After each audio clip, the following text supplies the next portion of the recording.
যেহেতু বাবার বাড়ি থেকে যাওয়ার সময় হয়ে এসেছে, সেহেতু আম্মা চেষ্টা করছে আমার পছন্দের সব খাবারগুলো এক এক করে খাওয়ানোর বা এক এক করে তৈরি করার। তো এই তো সকালবেলা উঠেই যেমন পরোটা নিয়ে চলে এসেছে, আম্মা আব্বা হাঁটতে গিয়েছিল। আর এই তো পরোটা আমার অনেক বেশি পছন্দ, আমার ছেলেমেয়ের তো আরও অনেক বেশি পছন্দ। তো সকাল সকালে তো পরোটা নিয়ে চলে এসেছে, আর সাথে তো ডাল ছিল। সকালে একটু নাস্তা করে নিলাম পরোটা দিয়ে। আর এটা হচ্ছে ঝাল, যেটা হচ্ছে গত দিন দেয়া হয়েছিল আমার মায়ের বাড়ি থেকে। আমরা তো ঝাল নিয়ে গিয়েছিলাম, আটা টাটা যা যা লাগে আর কি, সেই আটা দিয়ে এই ঝাল বানানো হয়েছে। তো আমরা খেয়ে আসতে পারিনি, আমার মামি আবার পাঠিয়ে দিয়েছেন। তো আমি রাত্রে খেতে পারিনি, সকালবেলায় তো নাস্তা করে নিয়েছিলাম, সাথে তো ঝালটাও খেয়ে নিয়েছিলাম।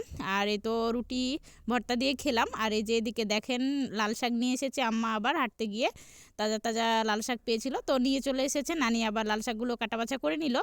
আর এদিকে আব্বা আবার বাজার করে নিয়ে চলে আসলো। এই তো আমার মেয়ের পছন্দের এটা হচ্ছে মিষ্টি আলু, কেউ কেউ আবার রাঙা আলুও বলে, আমরা আবার শাকারগঞ্জ বলি, মানে যার যার অঞ্চলে যে যে ভাষায় আর কি ডাকে। তো যাই হোক, এই তো মিষ্টি আলু নিয়ে আসা হয়েছিল। আর এই তো সাথে হুইল পাউডার শেষ হয়ে গিয়েছিলো, সেটাও নিয়ে এসেছে। আর এখানে মাছ নিয়ে আসা হয়েছে।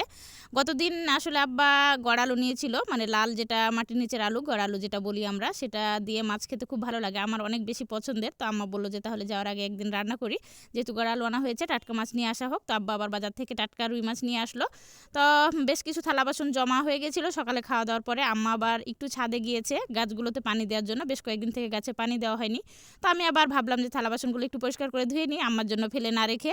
তো এই তো থালা বাসনগুলো ধুয়ে পরিষ্কার করে নিচ্ছিলাম। আর এই তো ধোয়া হয়ে গেলে এখন মাছগুলোকে পরিষ্কার করে ধুয়ে নিব, আম্মার কাজ একটু হালকা হবে আর কি।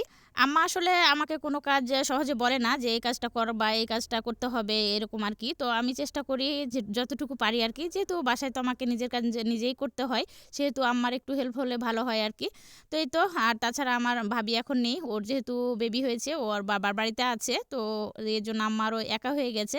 তো যাই হোক, মাছটা ধুয়ে চলে আসলাম। এদিকে দেখছি আম্মা আবার পটল আলু কেটে নিয়েছে, আর সাথে গড় আলুটাও কেটে নিয়েছে, যেটা মাছ দিয়ে রান্না করবে আর কি। আর এই যে আমি এখন কুসুর নিয়ে বসে গেলাম, এটা আমরা কুসুরই বলি, অনেকে আখ বলে থাকেন।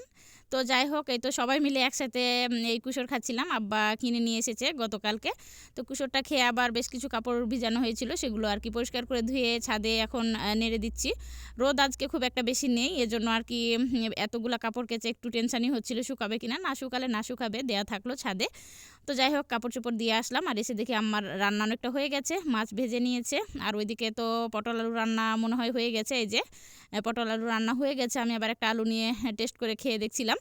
তো যাই হোক, রান্না মোটামুটি কমপ্লিট। আর এই তো আমি তো কাপড় পরিষ্কার করতে করতে ভিজে গিয়েছিলাম, দেন আমি গোসল করে তো ছাদে চলে আসলাম চুল শুকানোর জন্য। আর ছাদে উঠে তো গাছ আর গাছ, গাছগুলো দেখলেই মন ভরে যায় ছাদে আসলে।